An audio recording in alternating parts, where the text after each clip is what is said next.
Hey everyone, welcome back to the channel. आज इस video में हम बात करेंगे सोशलिज्म के बारे में, एक ऐसी आइडियोलॉजी जो कैपिटलिज्म के अगेंस्ट में आती है। सोशलिज्म को जानने से पहले हमें ये जानना जरूरी है कि सोशलिज्म आखिर आया क्यों। तो चलिए शुरू करते हैं।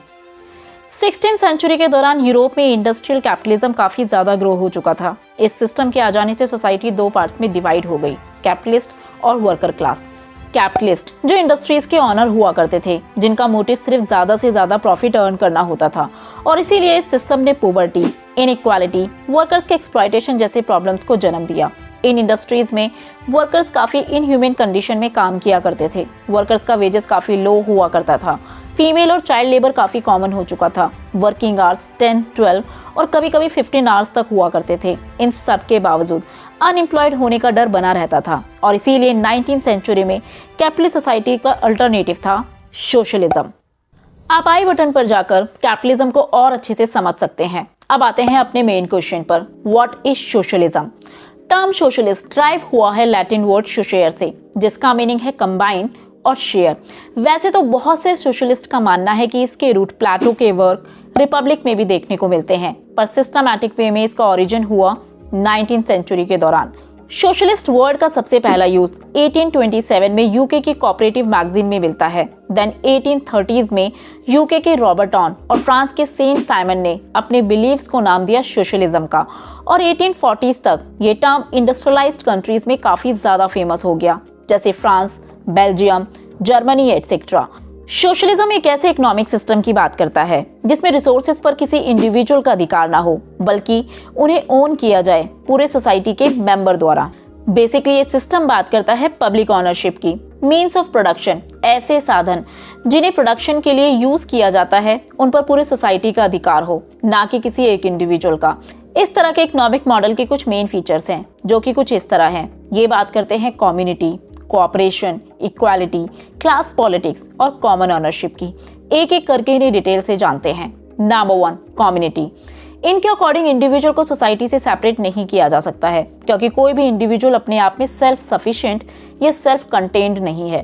कैपिटलिस्ट सोसाइटी एक इंडिविजुअल को अपने सेल्फ इंटरेस्ट के लिए काम करने का मौका देती है, जबकि ह्यूमन बीइंग की कैपेसिटी को कलेक्टिव एक्शन के लिए यूज किया जा सकता है। फॉर एग्जाम्पल, एक ऐसी सोसाइटी जहां सभी लोग मिलकर काम करें, और इसीलिए ये बात करते हैं पूरे कम्युनिटी की।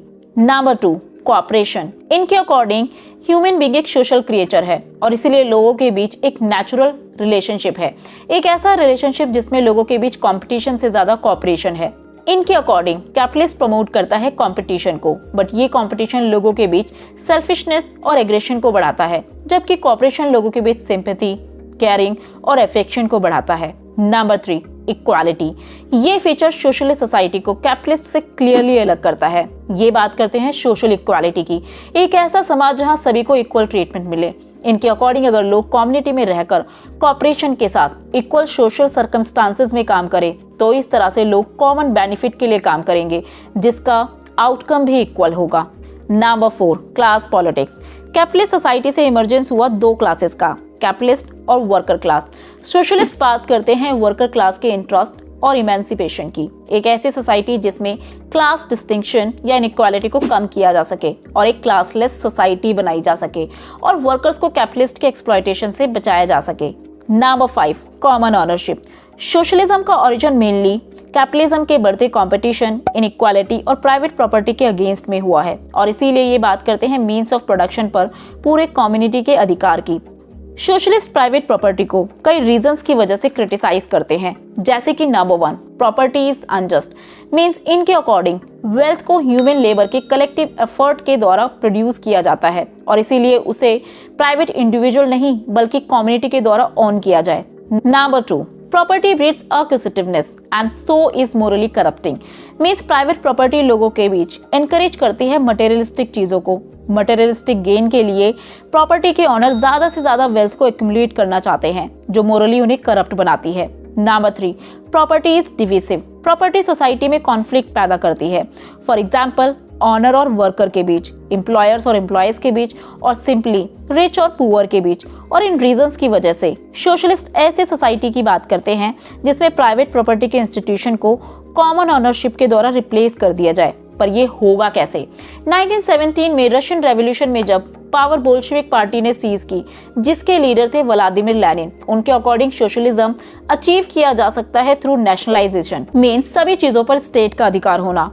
सोशलिज्म को किन किन तरीकों से अचीव किया जा सकता है, इसके लिए सोशलिज्म के डिफरेंट वेरिएंट देखने को मिलते हैं, जैसे कि utopian socialism, revolutionary socialism, evolutionary socialism. इन सब के बारे में हम बात करेंगे किसी और वीडियो में। I hope you like this video. For more videos do like, share and subscribe to our channel.